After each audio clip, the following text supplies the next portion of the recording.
All right, lovely. So first off, really, really excited. Looks like we got 3 people in the Comma Club now for Facebook Jumpstart. A couple of you guys coming up. Just a reminder, though, that April 15th, the checkpoint is to be at 2,000 Facebook friends. Okay, I know that we talked about this in the very beginning when we started this, but there really isn't. This isn't one of those things that you can just catch up on later, right? So I'm glad to see that we've got some people moving forward, but there is still a lot of work to be done. And I just want you guys to know that we're going to start messaging on April 15th. Okay, so at that point, you will still be able to continue adding to a degree, but more or less by the time we get to April 15th, the friending and the adding drops down, and then we send the messages. And it will get to a point when once you've sent all of your messages, it's one of those things where it's like, cool, I've done everything I can do. So right now we're front loading the hopper to give yourselves as many shots at this as possible. But it is one of those things that there is a finite finish line. It doesn't just renew and start over again. But just a reminder that not only is this program one of the largest drivers of getting good quality sales reps that increase the sales of the office and also jumpstarting their PRs, the people that you recruit from this also count as your PR. And the trip is going to be announced at the summer kickoff next weekend, but your PRs will play a direct role in you winning the trip. So this is really big. So I'm glad to see some forward progress there. And just a reminder that as we approach April 15th, intensity should be maxed out for the next little bit here. Yes, Kayla. I also just wanted to say too, Kate said this on our call, but like Facebook Jumpstart also allows you to pick the team that you want rather than just like getting the team that like people that show up to like the interview and stuff. So it allows you to like I don't know if the guys on teleconference can hear you. Yeah. So Facebook Jumpstart allows you to pick the team that you want rather than just taking what's given to you. Like it's allowing you to pick like the best people in your territory and stuff like you want a football player on your team, go out and find a football player, like whatever it is. So yeah. Cool. That's awesome. By the way, we just got the agenda for the summer kickoff conference, and I want to share this with you because it's fire. Give me one sec to get it up on the screen here. Share my screen there. All right, so this is happening next Friday and Saturday. That's a lie. Saturday? Friday and Saturday. April 12th and 13th. We're going to Mahwah, New Jersey, to the Sheraton Hotel, which is a pretty swanky spot, actually. Different place? Oh. Different spot. Oh. Different spot, I know. Wow, okay, fabulous. All right. Okay, so Earl Kelly, this is the general session agenda. Earl Kelly will be opening up, sharing our mission and our vision for the summertime. We're going immediately into breakouts. General session, Kate Vassy is going to be talking about our recruiting obsession for 2019. Brian Scuderi will be talking about how to crush name collection at the end of training, something we've been working on as a team for the last several weeks. Ryan Trembler will be talking about driving PRs. And then David Kirkner, Gina Nappy, and Everett Burns. By the way, David Kirkner was the fastest division manager promoted in the Northeast region, specifically because he had one of the best social media programs. Even before we had a full-on Facebook Jumpstart program, he was one of the people that helped create what we now consider the Facebook Jumpstart program. Gina Nappy was the Silver Cup champion, #1 new district manager in the entire year, 2018, specifically because of this. And Everett Burns was the #1 branch manager last year. For those of you that were managers in 2018, he was the bane of Bryce Zemer's existence because he just stomped Bryce. And it was specifically because of his Facebook Jumpstart program. So they're going to be talking about how to capitalize on social media.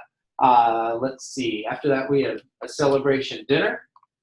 This is where, by the way, if you're in the top 5 new managers or top 4 assistant managers, where you get dinner courtesy of Earl, the Swanky dinner. I know Kayla's fighting for that right now. After dinner, John Wasserman, who's the highest in career sales. He's like 90-something million dollars, almost at 100 mil, right? Multi-time Hall of Famer. He's going to be talking about the rewards of being a recruiter. And then we go back into breakouts. And then for the evening session, Ryan Trembler is going to be talking specifically about how our assistant managers can play a role in a strong start to the summer. And Greg Cothran and Anthony Gartman and Owen Trapp, the three highest productivity per rep managers in the entire region, will be sharing push week strategies. And then for the final thing in the evening, we will be officially promoting our branch and district managers to their positions for the summer. So that is the general session. Ooh, for day one. That's all on day one. Day two is also very exciting. Then we also have some breakouts. So this is the one. If you're a branch manager or a new district manager, why does this look the same? Is it the same? Oh, I see. I see. So for branches and new districts, day one is essentially, you're in all the same stuff I just talked about. Day two, you'll have a special breakout with Brian Scuderi and Katie Capone talking about how recruiting starts with scheduling. They'll be talking about getting large numbers of people scheduled for your interviews. Albert Leonardo will be speaking directly to you guys. That's really exciting. And then Kyle Freeman will be talking about building our dream team. So those are the breakouts for the new branch and district managers. And then the assistant managers will also get some breakouts. And for you guys, this is really exciting. So they're going to be talking about the impact of personal selling, what that does both for your income. And our highest paid assistant managers, 100% of the time, are the ones that are personally selling Cutco, not just relying on the team to get it done, but they'll also be sharing what that does for your skill set, your ability to get promoted again in future opportunities, as well as what that impacts on the team. So Kyle Freeman will be sharing that. Evelyn Comer, who is Nick Shields' idol. Yeah, she's going to be talking about how good can you get. Brandon Wynn, who is a Silver Cup CSP, will be talking about how to maximize selling Cutco to Cutco owners. Yep. Let's see. Go back. Where were we? Woo. You guys also get a message from Al Leonardo. That's exciting. I got lost in here. Here we go. Jeffrey Paul Bobrick, Hall of Famer, will be teaching you how to sell cookware and flatware. Yeah, there's some really good stuff in there. That's fire. That's really exciting. And then, come on, why is my slide doing this to me? Can we scroll up without going to the previous page? Huzzah! Ryan Trembler looks like he's going to be the one announcing the trip. Okay, his message is called Building Teams and Traveling Places. Looks like he'll be announcing the trip. That's fire. Ryan Davern will give tips on how to be a great assistant manager. You'll be at a couple of the workshops with the branches and districts. Learning leadership, lead up and down. I don't know what that is, but I'm really excited. That's going to be directly from Earl Kelly, so I know it's going to be good. And then Kyle Freeman will be talking about building our dream team. So very exciting what we have in store for you guys for next weekend. One thing to put out, this is really specifically for Kayla and anybody who is carpooling with us. We're going to be leaving our office on Friday morning at 8 a.m., okay, to carpool up there. For Kayla, you can follow up later on this, but we're going to need to figure out with you if you're going to be carpooling with us or carpooling with the Baltimore team. And then for Julian and Beth, we'll need to figure out how we're getting you guys there as well. There's many Kaylas. We just hired a fourth one, so very exciting to add more Kaylas into the mix. Anyway, we always need more Kaylas. I collect them. Anyway, so we're gonna have to figure out with you guys whether you're gonna meet us at the conference or carpool with us. We'll follow up with that in one-on-one stuff. We just wanted to put in front of you. That's a thing. Two things that I want you guys to make a note of, just administratively, before we get into the workshop for today. I'm going to be emailing all of you guys. We're going to be emailing all of you guys an assistant manager, not well, for the branches and districts, you guys will either get your promotion or not at the summer kickoff. But for the assistant managers, we're going to be emailing out an application and scheduling an interview with you for an assistant manager promotion. I haven't figured out yet if we're going to be able to do that before the conference or if we'll do it right after. But just FYI, we'll be looking to solidify those promotions either right before or right after the conference. Also, all of you guys want to bring a list of PRs. I'm going to send out an email for those of you that were in Olean. If you remember, we did a similar thing where we had a document set up and every person had their own page that you uploaded PRs into for the winter break. We're going to do something similar. One of our targets is to have you bring between 20 to 50 people separate from your Facebook Jumpstart that you are personally recommending that we can reach out to. These can be people that you recommended last summer that either didn't want the job or didn't get it. I know for Landon, he's been in touch with his old football coach and talking about making selling Cutco a requirement to be on the football team, which is pretty damn awesome. So just give us all the football players' numbers. You can put down people that you recommended last year and they just weren't interested or that you've met since then. But that's another target is we want to set it up so that every single assistant manager is qualified and 100% winning the trip by the end of May. So the Facebook Jumpstart and your PRs will play directly into that. Just a reminder, I know we've been talking about this for literally over a month, so all of you guys should have the summer kickoff in your calendar by now. But who can share the date for anybody who may have forgotten? Can you say it loud so they can hear you? 12th and 13th. April 12th and April 13th.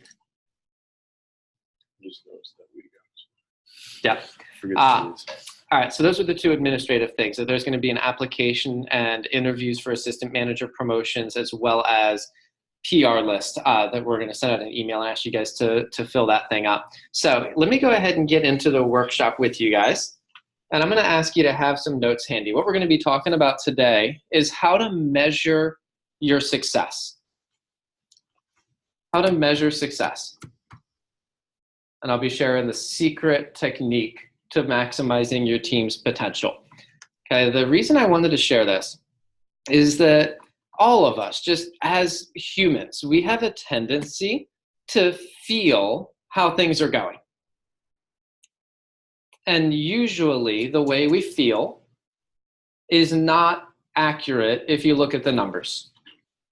Okay, usually the way we feel isn't accurate if you look at the numbers. I remember I've done this many times where I was like, oh man, I feel like my interviews were really small and no one applied for the job. And then I looked at the numbers and I was like, oh, that's not accurate. Right? I was like, oh man, I feel like we had such high turnover. We had a hard time keeping people. And then I analyzed the numbers and that wasn't accurate. I remember when I was a rep, I was like, man, I feel like I'm selling so much and working so hard. And then that wasn't accurate, right? And it's not just with Cutco or Vector. This is just, it's human. We feel a certain way, but the numbers tell the true story. And I want to share with you, one thing that I hear all the time, it never changes, by the way, right? But at certain times of the year, it's like, oh, I'm super busy because of school, or I'm super busy because finals are coming up. And then I'm super busy because it's finals time. And then I'm super stressed because this. And I want you to write this down. When you feel busy and when you feel stressed, I want you to ask yourself, look at your schedule and ask yourself, is it that you're actually overloaded, or is it that you just didn't allocate your time to your priorities? And I'll tell you, I saw a meme the other day that resonated with me on some of your guys' behalf. It said me watching Netflix before studying for a test. And then it said 4 hours, and it showed super relaxed. And then it said me watching Netflix 4 hours later, and it was stressed, but still watching Netflix. And I know that there are some people on our teams that you just struggle with time wasters. Might be video games, might be going out and hanging out with your friends, might be Netflix. But I know some of you guys, you feel stressed about your responsibilities and priorities, but your time is going into time wasters and entertainment, and then you feel stressed about the stuff you're falling behind on. Okay, I know that to be a fact. So when you feel busy, when you feel stressed, genuinely look at your schedule and see, did you allocate your time to your priorities, or did you allow your time to go to stuff that only increased your stress?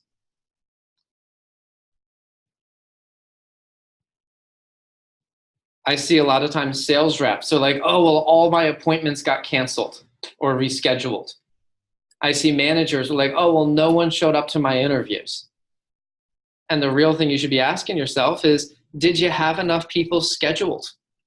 Right? If quote unquote all of your appointments fell through, you should really be asking, did I have enough people scheduled for appointments to be able to hit my goal? And as a manager, if you're like, oh, well, no one's showing up to my interviews, it's like, well, did I have enough people scheduled for interviews to be able to hit my targets? I see reps all the time where they're like, well, I have no one else to call. I see managers say stuff like, well, no one's applying. I don't have any applications to call.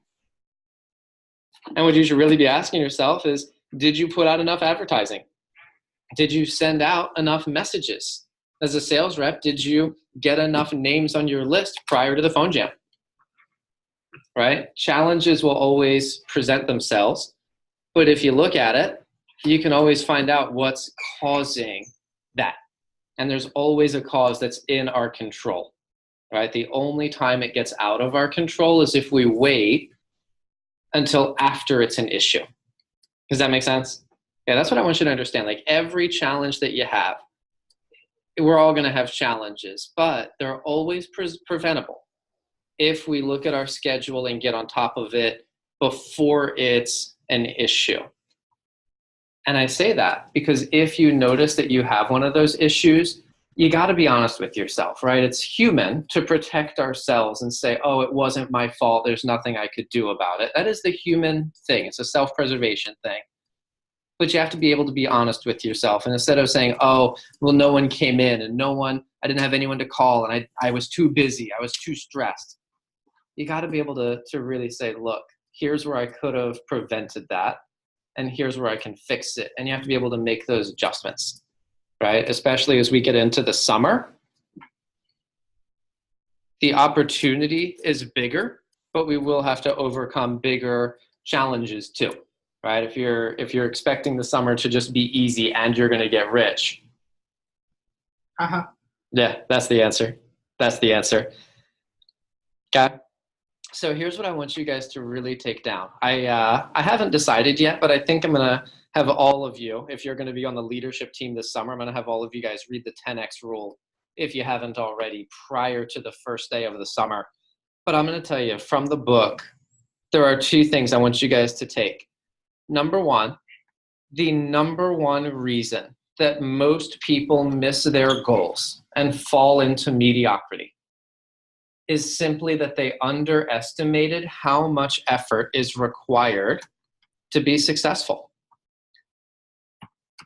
That's the number one thing. I see so many people go into a push week like, oh, it's going to be easy.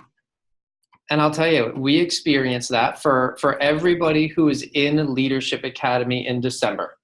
When you guys saw that you only had to sell, what was it to win the trip to Jamaica? Was it $6,000? But some of you guys had $1,000 or $2,000 worth of credit. So I think some of you only had to sell like $4,000. And so many people went into that push like, oh, it's going to be so easy. It's such a small number. And it was, and it should have been easy.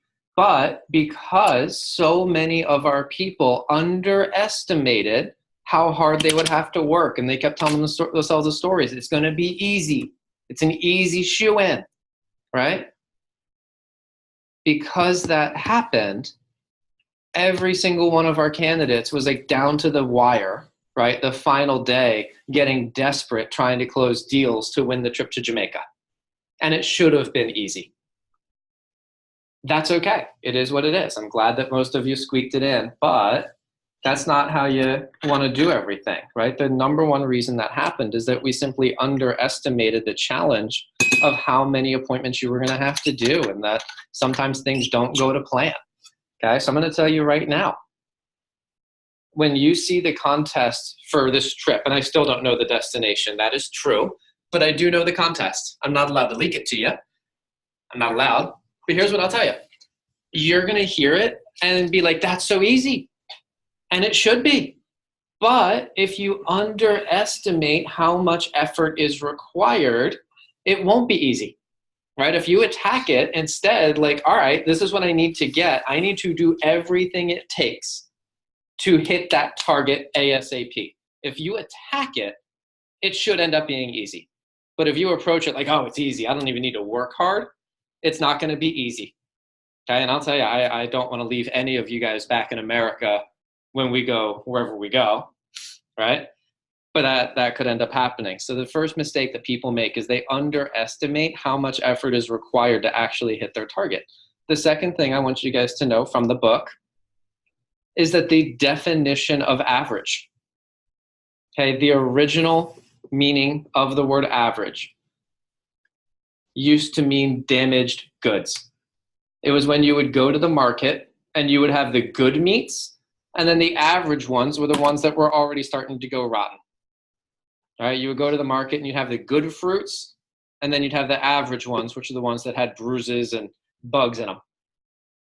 And over time, the meaning of the word has gotten diluted, where average is pretty acceptable now, right? No one really strives to be a straight A student.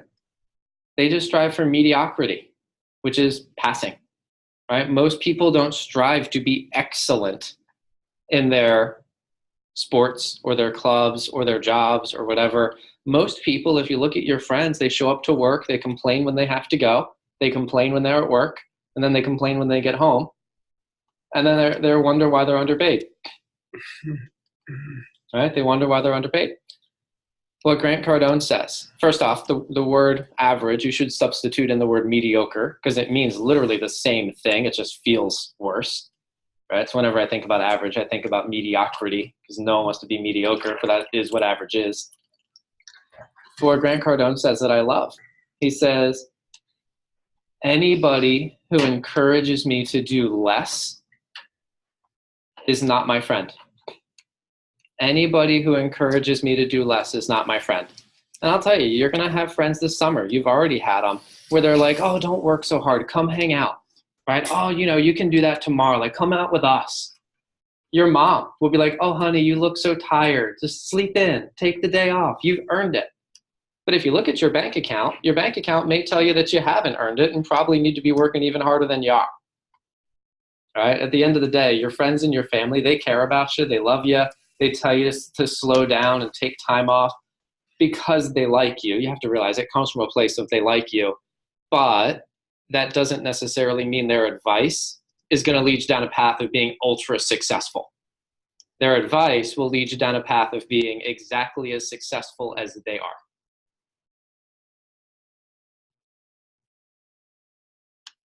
And you never want to take advice from someone that you wouldn't want to trade places with. You guys tracking with me? Yeah, that too. Don't take financial advice from people you wouldn't want to trade financial roles with. But that's important. So let's talk about how to analyze if you're being successful or not. So if you're taking notes, I'm going to go through a bunch of different sections with you. But first off, just in terms of personal sales, how much you've sold yourself, what do we expect an average rep to sell in a week? 100,000. In the summertime? 1,000. 1,000. Okay, 1,000 is mediocre in the summer. What does it actually take to sell $1,000? Yeah, I mean, it could be one good one. Yeah. Right, if you have a rep who sells a Homemaker Plus 8, it's a $1,000 order. Yeah, they hit the target. They did, right? I'm not going to take that away from them. But I wouldn't say like, oh man, they worked so hard. They definitely deserve the rest of the week off. Yeah. Right?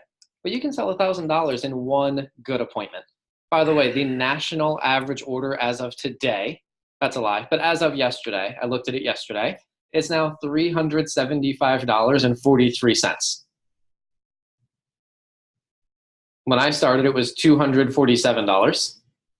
Right? We've been promoting $350 for a while, and I just looked yesterday. I was like, what is the actual exact average order today? And as of yesterday, it's $375.43. So how many average sales would it take to get over 1,000? Not even 4, around 4. Take 3. Yeah, 3 times 375. I don't know the exact math. Yeah. But it's definitely over $1,000. Yeah. So take 3.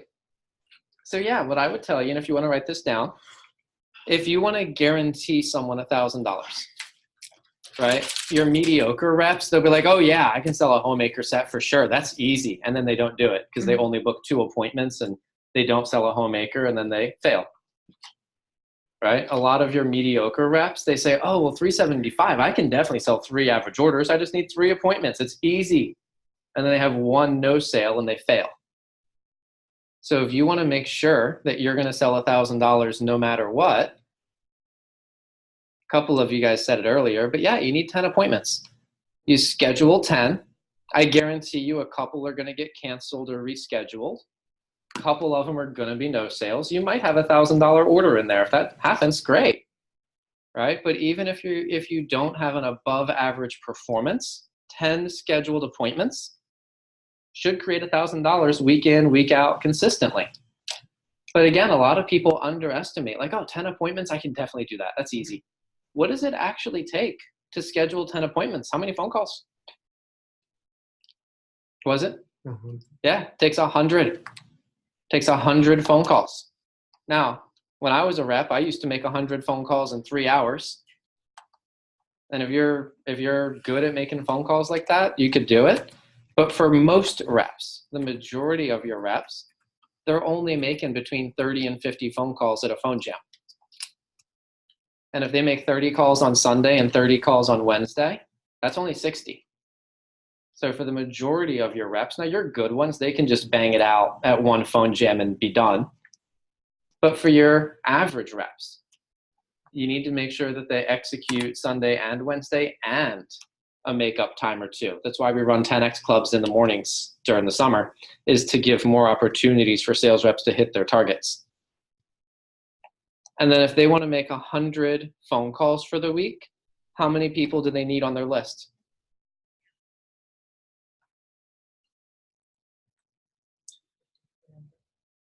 They don't need 250 people on the list to make 100 phone calls.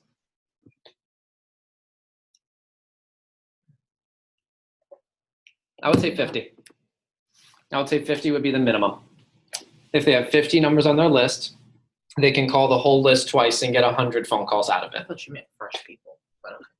Right? But yeah, they need 50 that they can call, not 50 people that they've already called 8 times who never answer the phone. No, but I mean, I thought you meant like 50, like, so you're not doubling them. Yeah. Okay. Yeah, I would say 50, right? So a rep needs to have 50 numbers on their list to be able to make 100 calls. Then they need to actually make 100 calls, schedule 10 appointments.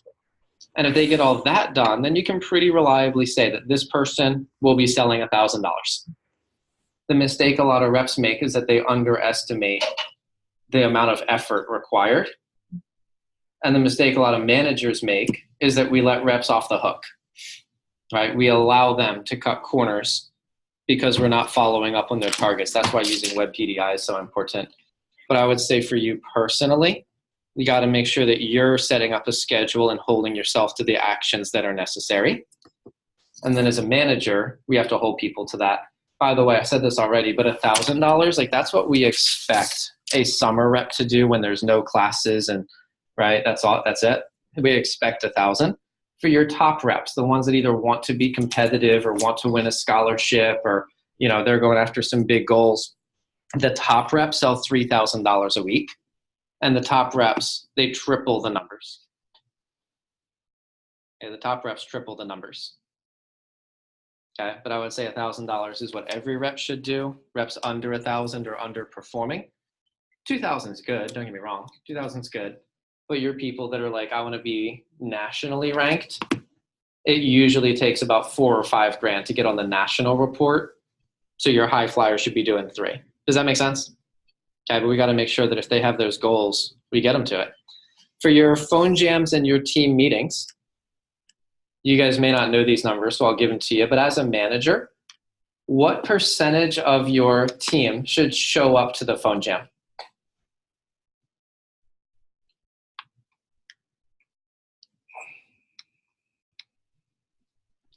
Anyone want to take a shot at it? 30. 30% of your team should show up. I 100%. would just said all of them, but I know all Yeah, of I them are want not to going to say show up. 100, but 90. Should be 80, 90%. Yeah. So whenever you have a team event, like a phone jam or a PSP meeting or whatever, yeah, you should get 80 to 90% of your team there. It really should be 100, but we know that humans are going to human, right? But if you have 10 people on your team, then you should expect 8 or 9 at that meeting, right? And then most of you guys already know this. How many appointments should we schedule per person at the meeting? 5. Should be 5. Well, their mouth reps are going to be scheduling 10. Cool. Kayla's reps are going to schedule 10. But if you have 8 people physically at the meeting, how do you know how many appointments you should book? 40. Should be 40. Just take the number of people times 5, right? Absolutely. And then you have to realize, if you book less than 5 appointments per person, did you have a good phone jam? Oh, it was poo-poo. No. But I see lots of managers were like, oh, it was really good. Like, everybody came and worked really hard. Right? Like, oh, yeah, one person showed up and they didn't have anybody to call, so they just worked on their list, but it was great. They've got so many people on the list now. Cool, but they contributed to 0. Right? I wouldn't call that a good phone jam. That is the reason, and I want you to write this down, that is the reason that we run red zone phone jams in the summer.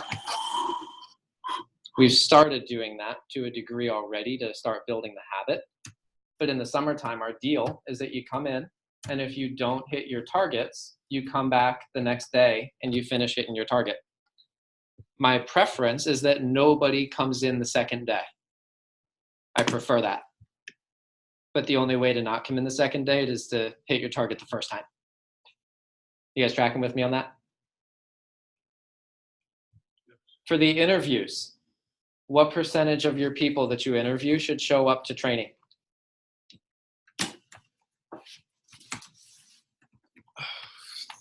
Over 35%. Different thing.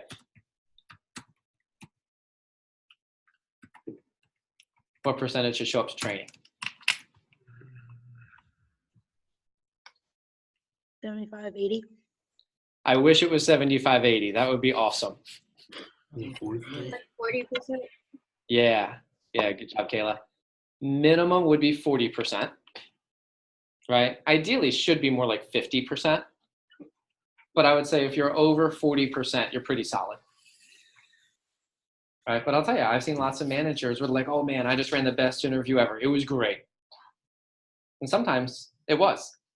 But I always look at the show. And I'll tell you, even for me, like one time, I was running all these interviews and I was like, man, my interview's so good. It's going so well. Like, I'm on fire right now. And then I had a below 40% show to interview, or show to training rather. And I was like, oh, my interview is not that good. Let me go back and make some adjustments. Right? Some of you guys have heard the story. Not that I'm encouraging this is how you should run your business, but I will tell you the story. When I was a branch manager, my first week of running interviews in my office, I got a terrible show. I forget the number, but I think it was like 18%. Should have been 40 to 50. I got 18. And I remember being so upset about it because I was like, I ran all these interviews and it's my office and it's my first training seminar and no one They came. were supposed to know that. They were supposed to show up for you just because it was your first training. I thought I was doing so good, but I was all upset because I had a low show.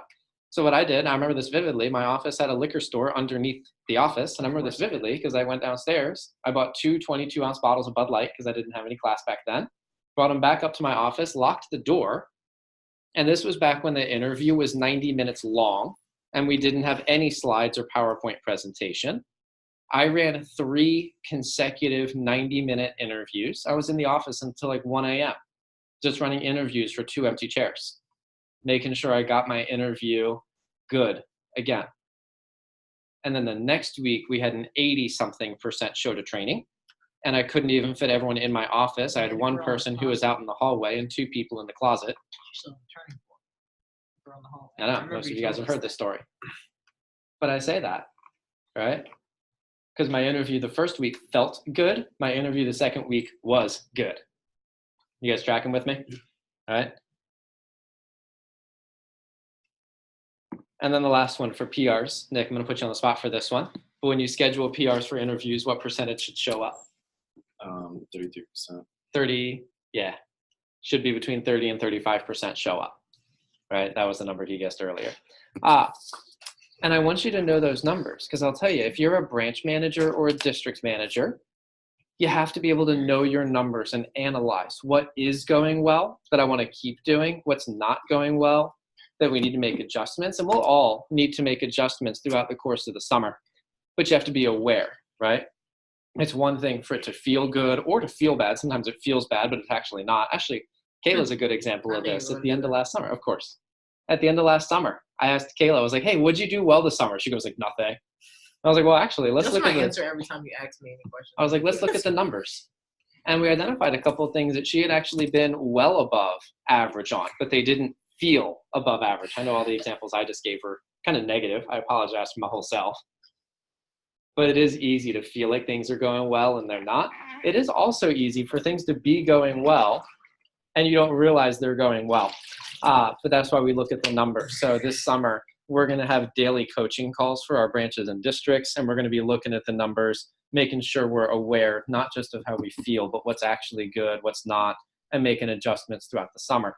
For our assistant manager team, we'll have staff meetings throughout the summer where we do the same thing. But I wanted you guys to have a foundation to know what numbers do I need to be looking at and what should I be expecting, right? Because the more that you know the numbers, the more you know how to drive the business. The last thing I want to cover for today is the secret technique to get your people to unlock their capacity. And so in your notes, I want you to put this down. Very simply, Pong. It's Pong. Is it Pong or Pong? Yes, like your P-O-N-G. I thought it was You guys know the Pong. old school arcade game? Might have been the first arcade game ever made. It was Pong. Not like You had a little ball in the middle. There were the two paddles, and it would go boop, and then the ball would come down, boop, and then it would go across, boop. Pong is the greatest arcade game of all time. If you haven't played it, you really should. It's wonderful. But this is important. Pong simply is getting them from one event to the next, getting them from the interview to day one of training to day two of training, day two of training to advanced training one to their first PC, their first PC to their first team meeting, their first team meeting to their first PSP meeting, their first PSP meeting to the next PC, the next PC to the next team meeting. Then we have a big event like an SLDM. We got to get them to that. Then we get them to the next team meeting. Then we get them from the team meeting to SEC. Then we get them from SEC to the next division meeting. That's right. We've been ponged. You know that? Yes, I just realized you've all that. been ponged. He was just ponging me around. All of you.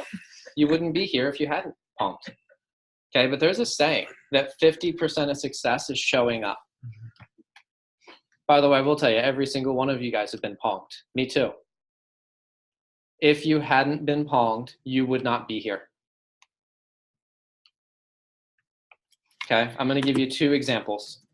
First one, when I was an assistant manager in my office, I'm going to erase this. When I was an assistant manager in my office, my manager came to me and he said, hey, how many people do we have signed up for the first summer conference?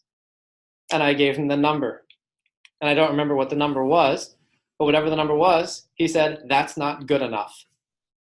And at the time, I was a new rep, so I was letting reps sell me. And I was like, oh, well, they can't go because they're busy and they have this and they have this. And my manager came to me, and no joke, this is what he said. He said, on a sheet of paper, write down the names of every rep who signed up for the conference. And I did. And then he said, great, now draw a line, a thick line. And he said, now draw the names of every rep who's not signed up for the conference. And I did, and it was about 50-50. And he said, cool, if you don't get them to the conference in 2 weeks, not a single one of the people who wasn't at the conference will work here anymore.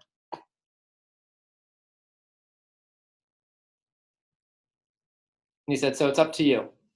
You can either handle their objections, work with them, get them to the conference, or just plan on them not working here in 2 weeks. Okay?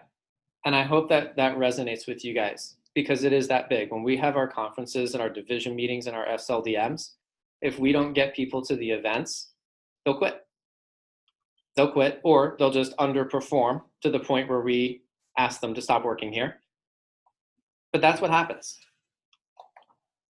And reps will always have things going on. They'll always have stuff in their schedule where it'll be easier to not show up. It's always easier to not show up, isn't it? But do we really serve them well by allowing them to cut corners or to skip stuff?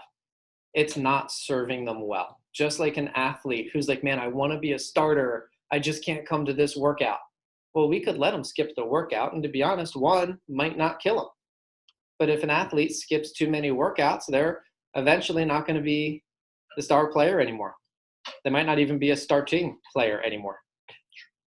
Does that make sense? So we gotta get people there. I'll tell you, and this is the second story I want to tell you. When I was a new manager in 2013, this is going to sound so backwards, but we had some of the best retention and best productivity of my career in 2013 when I was a rookie manager, when I was definitely less skilled than I am today. And I had 0 assistant managers. I had no help. It was just me. And my team was enormous. Some of you guys have heard the stories or seen the pictures when we literally had a line of people in the hallways, and it would go up the entire hall. Some of our best phone jam extended into the second hall of the office. Sometimes they went through like the T intersection. They would hang out by the water fountain. They'd be all the way down. Like we literally filled not just my office, we filled the building. Okay, we used to use the Shoppers parking lot as an auxiliary parking so that if you got here and both lots were full, you'd go up to the Shoppers and walk down. Okay, the team was massive. I couldn't manage them all. In fact, that summer, I only managed the people that showed up to 10X in the morning at 8 a.m. And if you weren't showing up to 10X at 8 a.m., you would see me at the team meeting on Wednesday. You'd see me at the team meeting on Sunday, but we wouldn't even talk outside of that. That's not the best way to manage reps. Would you guys agree? But at that time, I had a very strict policy. I had no exceptions. We had a team meeting every Wednesday. You were required to show up. And if for any reason you missed it, you had to show up on Thursday, or you just wouldn't get base pay for the week. I'm not saying that was the best policy. I'm not saying I want to duplicate that policy, but that was my deal back then. I was like, listen, I can't talk to all of you guys. I can't work out a custom program for every person. There's too many of you. So here's the deal. You have a team meeting on Wednesday. You sign in. If you don't show up on Wednesday, you need to show up on Thursday. If you miss Thursday, just don't count on getting base pay for the week. And I would have a sign in. And once a week, I would just go through my team roster. And if you weren't on one of the 2 sheets, I just took you off the base pay program. Okay, I did the same thing for Sunday. We had a PSP meeting every Sunday, required to show up. If for some reason you called out, you had to come in on Monday to make it up. And if you didn't come in on Monday, just don't count on that was it. That was it. And again, just to be clear, that's not the best way to run your business. That wasn't the best possible thing I could have done. But at the time, I was so overwhelmed with how many people were on my team. I felt incapable of managing it all. So I did the best I could. Does that, I'm just to be clear, that's not the best way to do your business. But what I did do well was we had a program in place where it was, listen, you came in on Wednesday or Thursday, one or the other, and you came in on Sunday or Monday, one or the other, but to miss completely wasn't okay. Just FYI, also, I never made up the meeting on Thursday. Never made up the meeting on Thursday. I would just have them come in and make phone calls so they would make it up, right? Same deal. I never made up a meeting on Monday. I was too busy for that. You would just come in and you would make phone calls and make up what you didn't do on Sunday. But it worked. We retained our people. Right now, we have a girl on our team named Meg. And we're doing something similar with her. She's got a school or an athletic commitment every Wednesday night. She can't make it to our team meetings on Wednesdays. So we have her come in on Thursdays, and we don't make up a meeting for her. I'm not running a separate meeting just for Meg, but she comes in on Thursday and she makes phone calls, right? And then she can't come in on Sundays for whatever. So she comes in on Monday, and we don't make up the meeting. She just comes in on Monday and gets it done.